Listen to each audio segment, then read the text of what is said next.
घर में देवर भी रहता है, भाभी भी रहती है। इस्लाम ने ये हुक्म दिया, अल्लाह के नबी ने फरमाया इय्याकुम वद्दुखूल अलन निसा, जो औरतें तुम्हारे लिए गैर महरम हैं, जो तुम्हारी माँ नहीं है, जो तुम्हारी बहन नहीं है, जो तुम्हारी बेटी नहीं है, जो तुम्हारी बहू नहीं है, उन औरतों के पास तुम न जाया करो, उनके पास तुम तन्हाई में न जाया करो, उनके साथ तुम अकेले में न रहा करो। नबी ने एक लफ्ज कह दिया, जीजा को मना कर दिया गया वो साली को बाइक पर बिठा के सैर न कराए, देवर को मना कर दिया गया वो भाभी के साथ बाइक पर न बैठे, वो अकेले कमरे में भाभी के साथ न बैठे। ये तो हमारे इंडिया का कल्चर है, भाभी माँ समान होती है। इस्लाम की नज़र में भाभी माँ समान नहीं होती है। इस्लाम की नज़र में भाई के मरने के बाद छोटा भाई अपनी भाभी से शादी भी कर सकता है, भाई के तलाक के बाद शादी कर सकता है। वो आपके लिए गैर महरम है, महरम नहीं है वो आपके लिए, पर्दा है आपका, उससे लिमिट होनी चाहिए आपके और उसके बीच। इस्लाम ने ज़िनाकारी के रास्ते में मेरे भाइयों बड़े बड़े बोर्ड लगा दिए। खाला का लड़का और खाला की लड़की आपस में गैर महरम में, खाला की लड़की अपने खालाजाद भाई से लिमिट में रहे, हद में रहे, उससे पर्दा करे। फूफी की लड़की, चाचा की लड़की, बड़े अब्बू की लड़की, ये तमाम के तमाम रिश्ते गैर महरम हैं। आज हमारे समाज में इन रिश्तों को कोई गैर महरम नहीं समझता। घर में औरतें, चाचा का लड़का घर में आता है, औरतें उससे कोई पर्दा नहीं करती, आराम से उसके सामने जैसे चाहे वैसे बैठ जाती हैं। इस्लाम ने यह कह करके बस नहीं कर दिया कि जिना के करीब मत जाओ। इस्लाम ने जिना के रास्ते में जहां जहां इंसान जिना के रास्ते पे जा सकता है, इस्लाम ने बड़े बड़े बोर्ड लगा दिए। आप हैरत करेंगे मेरे भाइयों, मेरी माँ और बहनों, अल्लाह ताला ने कुरान में यहां तक बताया कि औरत दुपट्टा कैसे पहनेगी। भाई कुरान अल्लाह की किताब है, कुरान अल्लाह की किताब है। इस किताब में अल्लाह ताला ने यहां तक हमको सिखाया है कि औरत दुपट्टा कैसे ओढ़ेगी घर के अंदर, अपने ससुर के सामने, अपने जेठ के सामने, अपने देवर के सामने, अपने भाई के सामने, अपने रिश्तेदारों के सामने वो दुपट्टा कैसे पहनेगी घर के अंदर। घर के बाहर तो वो नकाब में रहेगी। फरमाया वलयज़रिबन बिखुमुरिहिन्ना अला जुयूबिहिन्ना, ऐ मुसलमान औरतों तुम अपने दोपट्टों को अपने सीने पर रखा करो। दोपट्टा कंधे पर रखने के लिए नहीं है, दोपट्टा गले में डालने के लिए नहीं है, अपने दोपट्टों को अपने सीने पर, अपने गरेबान पर रखो। ये नहीं कि चलो हमारा भाई तो है, हमारे ससुर हैं तो क्या हो गया। मुसलमान औरत का दुपट्टा उसके गरेबान पर होना चाहिए। यहां तक बताया अल्लाह ने कुरान में कि अगर एक औरत को किसी गैर महरम मर्द से अगर बात करने की जरूरत पड़ जाए तो बात कैसे करेगी। अल्लाह ने फरमाया कुरान के 22वें पारे में, फला तखज़ान बिल क़ौलि फ़यतमअल्लज़ी फ़ी क़ल्बिही मरज़ुन वक़ुल्न क़ौलन मअरूफ़ा।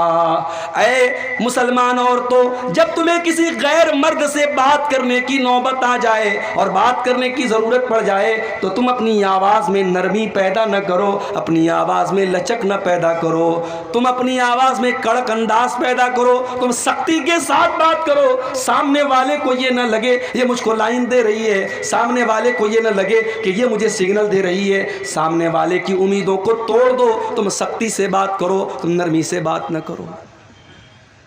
आजकल ये भी चल रहा है, फेसबुक वाली दीनी बहन, लड़की ने पोस्ट डाली, कोई कुरान की आयत लिखी, लड़कों की लाइन लग गई, माशाअल्लाह सुभान अल्लाह। क्या है साहब, अरे ये हमारी दीनी बहन है। अब ये दीनी बहन जो रहती है फिर वो फेसबुक के मैसेंजर पर आती है, फिर वहां पे चैटिंग होती है, फिर चैटिंग के बाद मुलाकात होती है। ये ज़िनाकारी तक पहुंचाने वाले रास्ते हैं मेरे प्यारे साथियों। इस्लाम ने इन रास्तों को बंद किया है। आपकी कोई दीनी वीनी बहन नहीं है। वैसे तो सारे इंसान आपस में एक दूसरे के भाई हैं, सब आदम की औलाद है, सब हव्वा की औलाद है। आपकी बहन सिर्फ आपकी सगी बहन है जो आपकी माँ के पेट से पैदा हुई है, या आपकी रज़ाई बहन है जिसने आपके साथ दूध में जो शरीक हुई है। जिस औरत का दूध आपने पिया है उस लड़की ने भी पिया, वो आपकी बहन है और आपकी सगी बहन है। बाकी दुनिया में कोई बहन नहीं है आपकी। उससे आपको पर्दा, उस लड़की को आपसे पर्दा करना है और आपको उससे दूर रहना है। आफताब ने और श्रद्धा ने लिव इन रिलेशनशिप में वो जिंदगी गुजार रहे थे। अब क्या मामला हुआ अल्लाह आलम। मीडिया में खबर, आप मीडिया को तो मसाला मिलना चाहिए साहब। मुसलमान लड़के का नाम मुसलमान है, लड़की का हिंदू है, इतना काफ़ी है मीडिया के लिए। उसने 28 टुकड़े किए थे अपनी महबूबा के, उसकी लाश के 28 टुकड़े किए थे और उसको फ्रीज में रखा। अब मीडिया वालों को नफरत फैलाने का एक मौका मिल गया कि मुसलमान तो ऐसे होते हैं। मेरे भाइयों, ये हालात क्यों हैं? इश्क और मोहब्बत के नाम पर आप अपनी पूरी कम्युनिटी और पूरी कौम को तबाही के गड्ढे की तरफ क्यों डाल रहे हैं? इस्लाम में कोई इश्क नहीं है, इस्लाम में मोहब्बत है। और ये मोहब्बत भी कौन सी मोहब्बत है? जो निकाह के बाद होती है। इस्लाम में निकाह के बाद मोहब्बत होती है, मोहब्बत के बाद निकाह नहीं होता। इस्लाम में लव मैरिज नहीं है। इस्लाम का ये तरीका ही नहीं है कि पहले लड़की को पसंद करो फिर निकाह करो। इस्लाम ये कहता है रिश्ता देखो, लड़की पसंद आ जाए निकाह कर लो, मोहब्बत करके निकाह करो। ये इस्लाम का कॉन्सेप्ट नहीं, इस्लाम में लव मैरिज नहीं है। और अल्लाह की कसम, जो मोहब्बत निकाह के जरिए पैदा होती है वो कॉलेज के कैंपस में नहीं पैदा हो सकती, वो हॉस्टल के कमरों में नहीं पैदा हो सकती, वो कटिहार के पार्कों में नहीं पैदा हो सकती, वो रेस्टोरेंट में नहीं पैदा हो सकती, वो ज़िना के अड्डों पर नहीं पैदा हो सकती। जो मोहब्बत निकाह के जरिए जन्म लेती है। जानते हो निकाह वाली मोहब्बत कैसी होती है? 60 साल का बूढ़ा है, 50 साल की बुढ़िया है, न बुढ़िया के अंदर अब कोई खूबसूरती बची है, न बुढ़े के अंदर अब कोई ताकत बची है, लेकिन बुढ़िया को खांसी आती है तो बूढ़ा बेचैन हो जाता है। बूढ़े के पेट में दर्द होता है, बुढ़िया बेचैन हो जाती है। बुढ़िया 2 दिन के लिए मायके चली जाती है, बूढ़े को रात में नींद नहीं आती है। बूढ़े के सर में रात में दर्द होता है, बुढ़िया अपनी नींद कुर्बान करके अपने शौहर के सर को दबाती है। ये प्यार है मेरे भाई, ये ट्रू लव है, ये मोहब्बत है। ये मोहब्बत किसने पैदा की? अल्लाह ने मोहब्बत पैदा की।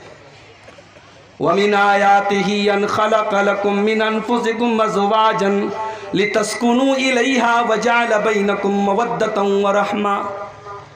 मेरे बंदो, अल्लाह की बहुत बड़ी निशानी ये भी है, उसने तुम्हारे लिए तुम्हारे जोड़े बनाए, उसने तुम्हारे लिए तुम्हारी बीवियों को बनाया ताकि तुम उनसे सुकून हासिल करो। वजअल बैनकुम मवद्दतन व रहमा, और अल्लाह ने मियाँ बीवी के दरमियान मोहब्बत डाल दी, रहमत डाल दी। अल्लाह ने शौहर और बीवी के दरमियान मोहब्बत पैदा कर दी। लड़का लड़की को नहीं जानता, उसने कभी शक्ल भी शादी के पहले नहीं देखी थी। उसके माँ बाप गए, लड़की को पसंद किया, निकाह हो गया। मौलवी साहब ने अल्लाह का कुरान पढ़ा, कलाम पढ़ा, निकाह हो गया। दोनों में इतनी मोहब्बत हो गई, इतनी मोहब्बत हो गई कि लड़का अगर परदेश में जाने लगता है, लड़की की आंखों से आंसू बहने लगते हैं, वो अपने शौहर की जुदाई बर्दाश्त नहीं कर पाती। अल्लाह ने फरमाया ये मोहब्बत पैदा करने वाले हम हैं। मेरे बंदो, ये सच्ची मोहब्बत है, ये सच्चा प्यार है जो उसके दिल में हमने डाला है, जो शौहर के दिल में बीवी के लिए हमने डाला, जो बीवी के दिल में शौहर के लिए हमने डाला। आज हमारा नौजवान ज़िना के अड्डों की तरफ जा रहा है। मुसलमान लड़कियां आज गैरों के साथ भाग रही हैं, मुर्तद हो रही हैं। मेरे प्यारे साथी, आज सबसे पहले अपने ईमान की कदर करो, अपने ईमान की अहमियत को समझो, अपनी तौहीद की अहमियत को समझो। अपने सर को अल्लाह के अलावा किसी और के दर पे न झुकाओ। बहुत से अहले हदीसों के घर में भी तावीज़ पहना जा रहा है। बच्चों की मालिश हो रही है, माँ पेशानी पर टीका लगाती है। पूछो टीका क्यों लगाती है? वो कहती है नजर ना लग जाए। बच्चा बीमार हो गया, गले में काले रंग का धागा बांध देती है।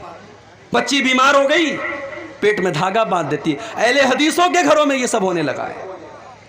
माफ कीजिएगा, अगर तौहीद में कमी है, अगर तौहीद गड़बड़ है, तो हमें और आपको अपने आप को अहले हदीस कहने का कोई हक नहीं।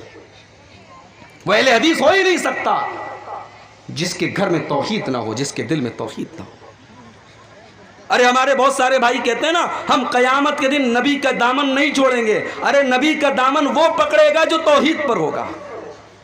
आइए बड़ी प्यारी हदीस आपको सुनाता हूँ। क़यामत के दिन अल्लाह के नबी किसकी शफाअत करेंगे, किसका दामन मिलेगा, नबी का दामन किसको मिलेगा? ज़रा इस हदीस को अपने सामने रखिए। सही बुखारी के अल्फाज हैं। हज़रत अबू हुरैरा कहते हैं कि मैंने अल्लाह के नबी से सवाल किया। अच्छा, अबू हुरैरा कौन है? जानते हैं आप अबू हुरैरा कौन है? पता है? बोलो भाई, सो रहे हो या जाग रहे हो? अबू हुरैरा कौन है? सहाबी हैं, बस इतना मालूम है, सहाबी हैं। और कुछ? अबू हुरैरा वो सहाबी हैं, उनका कोई काम धंधा नहीं, कोई तिजारत नहीं, कोई बिजनेस नहीं, कोई दुकान नहीं। उनका बस एक ही काम है, वो 24 घंटे नबी के दरवाजे पर रहते हैं, नबी के साथ रहते हैं, नबी की बातों को नोट करते हैं, नबी की हदीसों को नोट करते हैं, उनको सुनते हैं और याद करते हैं। आज 1 घंटे की तकरीर हमको आपके सामने करनी है तो हम मोबाइल का सहारा लेते हैं। कोई हदीस पढ़नी है, सर्च करते हैं कि हदीस एक बार रिपीट कर लूँ, हदीस सही है कि नहीं, सही पढ़ रहा हूँ कि नहीं पढ़ रहा हूँ। अबू हुरैरा के दौर में मोबाइल नहीं था, कंप्यूटर नहीं था, लिखने पढ़ने का रिवाज नहीं था, मगर अल्लाह ने अबू हुरैरा को गजब की मेमोरी दी थी। 5274 हदीसों को अबू हुरैरा ने याद किया था। 5274 हदीसों को हजरत अबू हुरैरा ने याद किया था मेरे भाइयों, और पूरा मिनवान जैसे नबी से सुना था वैसे उम्मत को पहुंचाया था। अबू हुरैरा अल्लाह के नबी से सवाल करते हैं, अय अल्लाह के नबी, मन असादुन्नासी बिशफाती का, क़यामत के दिन वो कौन सा खुश नसीब होगा जिसको आपकी शफात नसीब होगी। अब ज़रा अल्लाह के नबी का अंदाज़ देखिए। अल्लाह के प्यारे नबी फरमाते हैं, अय अबू हुरैरा, मुझे पता था ये सवाल सबसे पहले तुम ही करोगे, लिमा रअयतु मिन हिर्सिका अलल हदीस, इसलिए कि मैं देख रहा था कि तुम्हारे अंदर हदीस को सीखने की तलब है, तुम हदीस को सीखना चाहते हो, तुम हदीस को जानना चाहते हो, तुम्हारे अंदर हदीस को सीखने की तड़प है। काश अल्लाह हमारे नौजवानों में ये तड़प पैदा फरमाते। मेरे नौजवान साथियों, आज आपके मोबाइल में हदीस का भी सॉफ्टवेयर होना चाहिए। व्हाट्सएप चलाने वालों, फेसबुक चलाने वालों, आपके मोबाइल में कोई ऐसा ऐप भी होना चाहिए कि आप कम से कम रोज़ाना एक हदीस का भी मुताला करें। आज माशाअल्लाह एक ऐप आता है मोबाइल के ऊपर, इस्लाम 360, एक ऐप आता है मुहद्दिस लाइब्रेरी, मैं नाम बता रहा हूँ, नोट कर लो इसको। इस्लाम 360 मुहद्दिस लाइब्रेरी प्ले स्टोर में आपको मिल जाएगा। ऐप डाउनलोड करो, हदीस की सारी किताबें मौजूद हैं, कुरान की कम से कम 10-12 तफसीरें मौजूद हैं, कुरान की मुस्तनद तफसीर है, तफसीर अहसनुल बयान, आप उसका मुताला कीजिए। आप हदीस की किताबों को खोलिए और रोज़ाना ज़्यादा नहीं एक हदीस का आप मुताला कीजिए। ये तड़प आपके दिल में भी पैदा होनी चाहिए जो हज़रत अबू हुरैरा के दिल के अंदर। अल्लाह के नबी ने फरमाया, अय अबू हुरैरा, असादुन्नासी बिशफाती यौमल क़ियामती मन क़ाला ला इलाहा इल्लल्लाहु खालिसन मिन क़िबल नफ्सिही। अय अबू हुरैरा, कल क़यामत के दिन वो खुश नसीब इंसान जिसको मेरी शफाअत मिलेगी, ये वो इंसान होगा जिसने दिल से ला इलाहा इल्लल्लाह कहा होगा, जो तौहीद पर रहा होगा, जिसने अपने आप को शिर्क से बचाया होगा, जो शिर्क के बग़ैर दुनिया से गया होगा। तो मुशरिक को मेरे भाई नबी का दामन भी नसीब नहीं होगा। मगर आज का मुसलमान क्या कर रहा है? करे गैर गरबुत की पूजा तो काफिर, करे गैर गरबुत की पूजा तो काफिर, कवाकिब में माने करिश्मा तो काफिर, झुके आग पर बहरे सजदा तो काफिर, जो ठहराए बेटा खुदा का तो काफिर, मगर मोमिनों पर कुशादा है राहें, परस्तिश करे शौक से जिसकी चाहे, नबी को जो चाहे खुदा कर दिखाएं, इमामों का रुतबा नबी से बढ़ाएं, मज़ारों पे जा जा के नजरें चढ़ाएं, शहीदों से जा जा के मांगे दुआएं, न तौहीद में कुछ फ़र्क इससे आवे, न इस्लाम बिगड़े न ईमान जावे। ये ईमान कैसा ईमान है मेरे भाई? क्या आज मुसलमान मज़ारों पे जाके सजदा कर रहा है?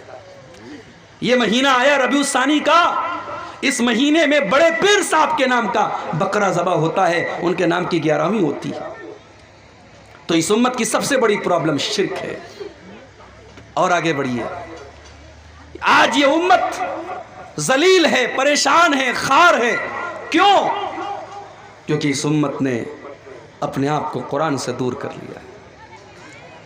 वो कुरान के जिसके बारे में अल्लाह ने फरमाया, लौ अनज़लना हाज़ल कुरान अला जबलिन लरअयतहु खाशियम मुतसद्दिअम मिन खशियतिल्लाह। अगर हमने इस कुरान को किसी पहाड़ के ऊपर भी उतारा होता तो पहाड़ भी अल्लाह के खौफ से चूर चूर हो जाता। ऐ इंसानों, तुम्हारे दिल की क्या औकात है? तुम्हारा दिल तो मामूली सा दिल है। इस कुरान को हमने किसी पहाड़ पर भी उतारा होता तो पहाड़ भी अल्लाह के खौफ से चूर चूर हो जाता। आज कुरान पढ़ा जा रहा है, हमारे दिल के ऊपर कोई असर नहीं हो रहा है। यहाँ तो कुरान पढ़ा जाता था, अल्लाह के प्यारे नबी जब नमाज में कुरान पढ़ते थे सहाबा रोने लगते थे। सहाबा कभी कभी कुरान पढ़ते थे, अल्लाह के प्यारे नबी की आंखों से आंसू बहने लगते थे। कुरान को सुन करके जिन्नात ईमान ले आए। हो लोगों, आज वही कुरान हमारे सामने पढ़ा जा रहा है, हमारे दिलों के ऊपर कोई असर क्यों नहीं हो रहा है? कुरान, फुज़ैल इब्न अयाज़ को देखो, अपने ज़माने का बहुत बड़ा डाकू है। डाका डालने के लिए एक मकान की छत पर कूदता है, रात का सन्नाटा है, अल्लाह का कोई बंदा कुरान की तिलावत कर रहा है और कुरान पढ़ते पढ़ते 27वें पारे की सूरह हदीद की 26वें पारे की सूरह हदीद की आयत पढ़ता है, अलम यानि लिल्लज़ीना आमनू अन तख़शा क़ुलूबुहुम लिज़िक्रिल्लाह। ऐ ईमान वालो, क्या अभी वो टाइम नहीं आया कि अल्लाह का कलाम सुन करके तुम्हारे दिल पिघल जाएं? ऐ ईमान वालो, क्या अब भी तुम नहीं सुधरोगे? क्या तुम अब भी तौबा नहीं करोगे?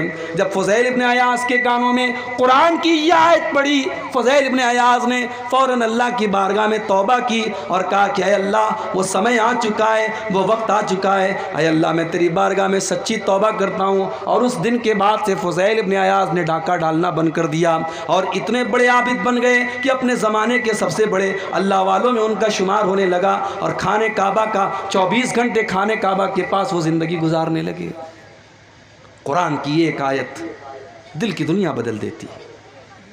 मगर हमारा नौजवान, उस बेचारे को तो गाने में मज़ा आता है, उसको म्यूज़िक में मज़ा आता है। वो ईयरफोन लगा करके कानों में बाइक भी चला रहा है तो गाना सुन रहा है, कार में बैठा है तो कार में भी गाना बजा रहा है, उसको म्यूज़िक में सुकून मिलता है। अला बिज़िक्रिल्लाहि तत्मइन्नुल क़ुलूब। मेरे बंदो, तुम अल्लाह को याद किया करो, अल्लाह का जिक्र किया करो। अल्लाह के जिक्र से दिलों को सुकून मिलता है और जिस दिल को गाने से सुकून मिले, जिस दिल को म्यूज़िक से सुकून मिले, समझ जाओ कि वो दिल मुर्दा हो चुका है। उस दिल की जनाजे की नमाज पढ़ लो, वो दिल मुर्दा हो चुका है। दिल अगर जिंदा है तो उसको कुरान के ज़रिए सुकून मिलेगा। आज हमारा नौजवान कुरान नहीं पढ़ता, कुरान नहीं सुनता।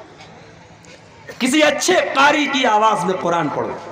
कभी यूट्यूब खोलो, उस पर लिखो सूरह मरियम शेख सऊद अश-शुरैम की आवाज़ में, सूरह मरियम शेख सुदैस की आवाज़ में, सूरह रहमान शेख मुअक्किली की आवाज़ में, शेख मिनशावी की आवाज़ में सूरह मरियम।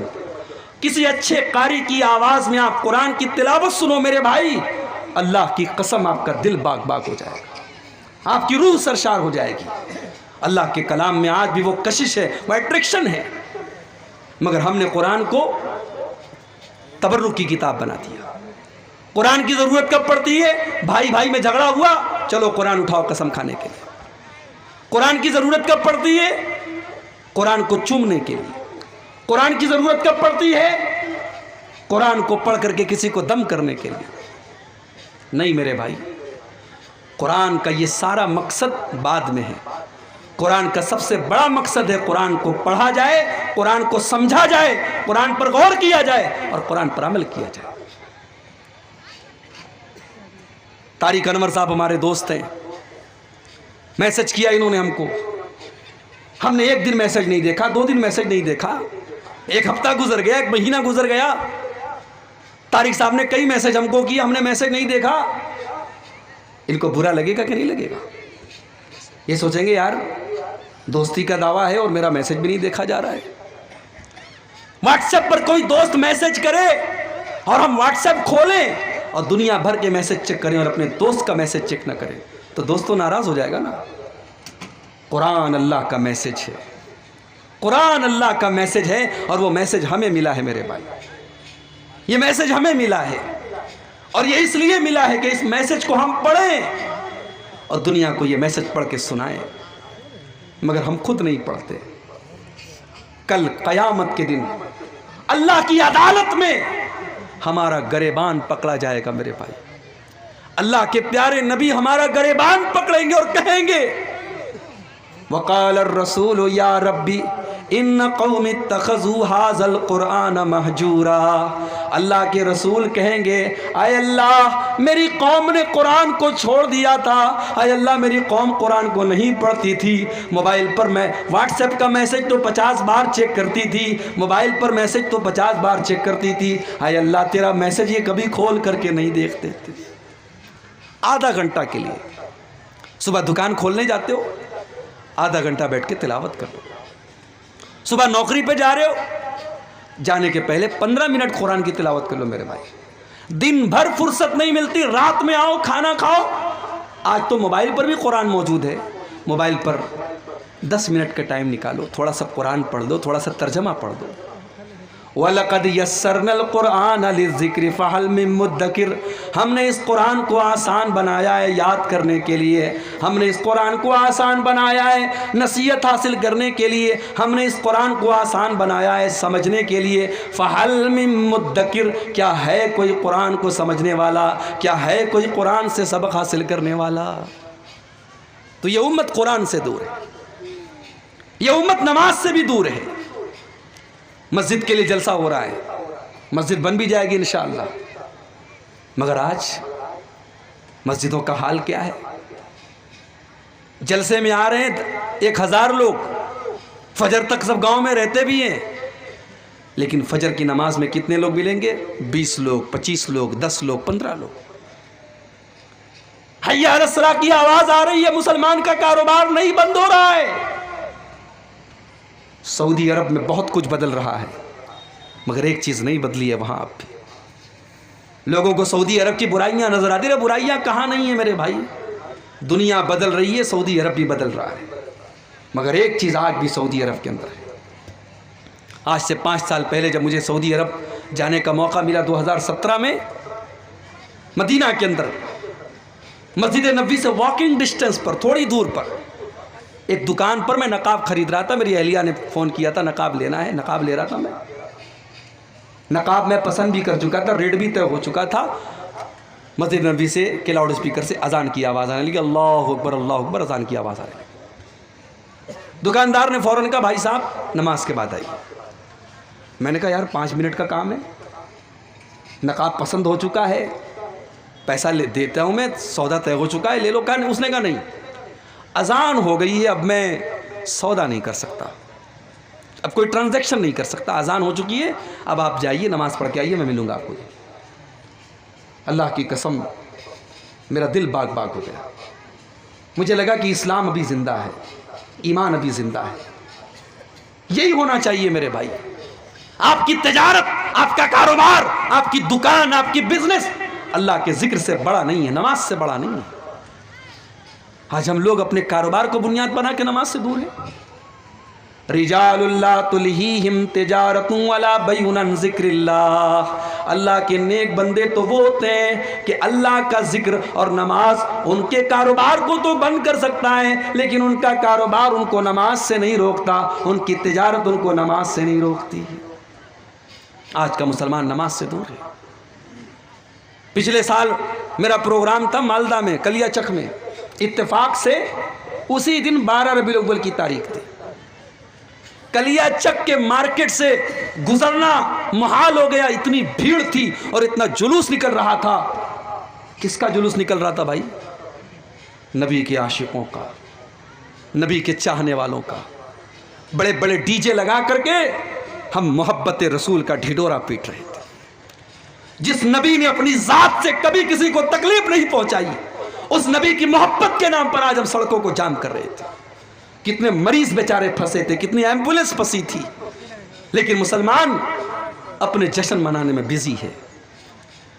नबी की मोहब्बत में जुलूस मनाने और जश्न मनाने वाले मुसलमानों को कोई ये क्यों नहीं बताता कि जिस नबी से तुम मोहब्बत का दावा करते हो, उस नबी को अपनी जान से भी ज्यादा प्यारी एक चीज थी, नमाज।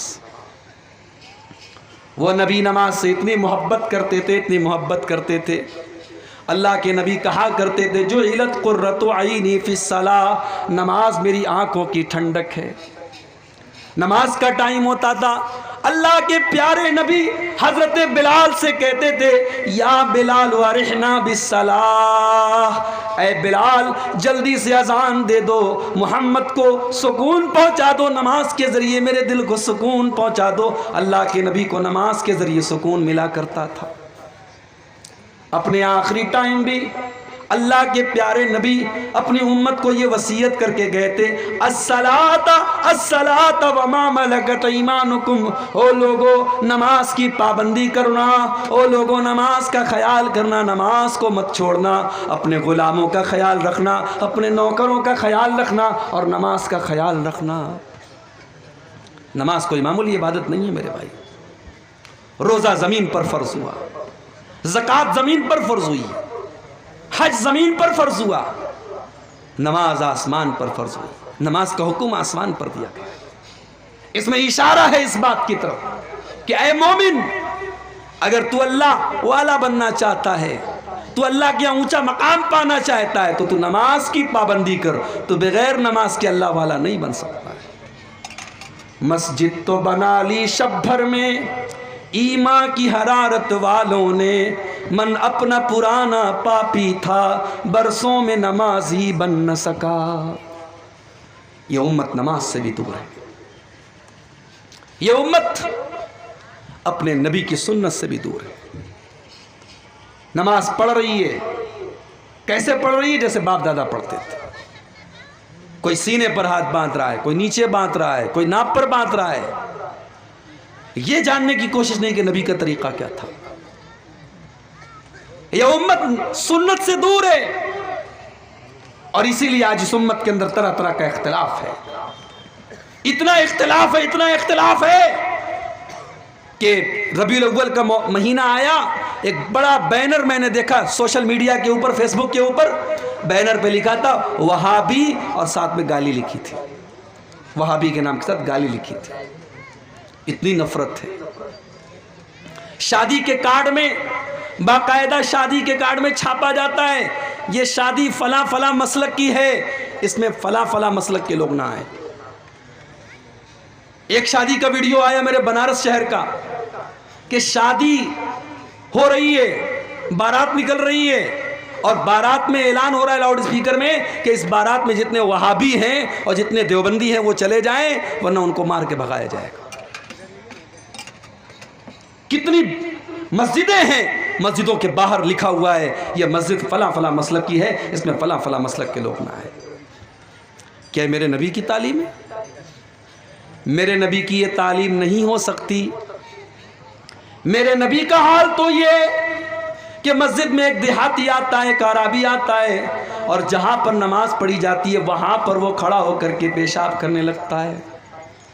सहाबे किराम उसको मारने के लिए दौड़ते हैं। अल्लाह के नबी अपने सहाबा से कहते हैं, ला तज़रिमू, रुक जाओ, उसे पेशाब कर लेने दो। अगर तुम उसको रोकने की कोशिश करोगे वो इधर उधर जाएगा और पेशाब और फैल जाएगी। उसको पेशाब कर लेने दो, उसको मत रोको।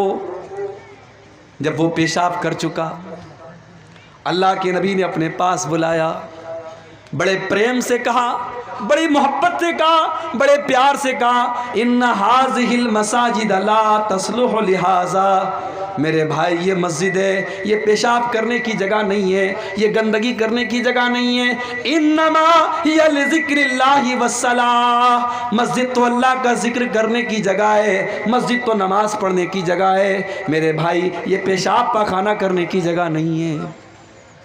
देहाती को बात समझ में आ गई, वो चला गया।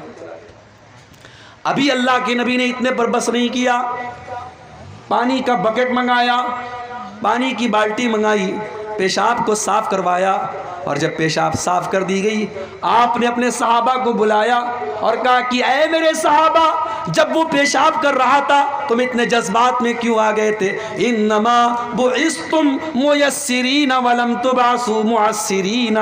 ऐ मेरे सहाबा, तुम्हें दुनिया में आसानी पैदा करने के लिए भेजा गया है, तुम्हें परेशानी पैदा करने के लिए नहीं भेजा गया है। तुम्हारा काम दुनिया में आसानी पैदा करना है, तुम्हारा काम दुनिया में परेशानी पैदा करना नहीं है।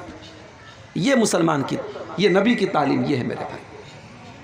आज नबी का चाहने वाला मसलकों के नाम पर बटा हुआ है। क्यों बटा है? क्योंकि हमने अल्लाह की रस्सी को छोड़ दिया है। वातसिमू बिहब्लिल्लाहि जमीआ, ऐ मुसलमानों तुम अल्लाह की रस्सी को मिलकर के थाम लो। वला तफर्रकू, और आपस में फिरकों में न बटो। वज़कुरू नेमतल्लाहि अलैकुम इज़ कुंतुम आदा, और याद करो अल्लाह के एहसान को, जब तुम एक दूसरे के खून के प्यासे थे, अल्लाह ने अपने नबी को भेज करके तुम्हें भाई भाई बना दिया। फासबातुम बिनेमतिही इख्वाना, और तुम अल्लाह के एहसान से भाई भाई बन गए। इस्लाम ने हमें भाई भाई बनाया है मेरे भाई।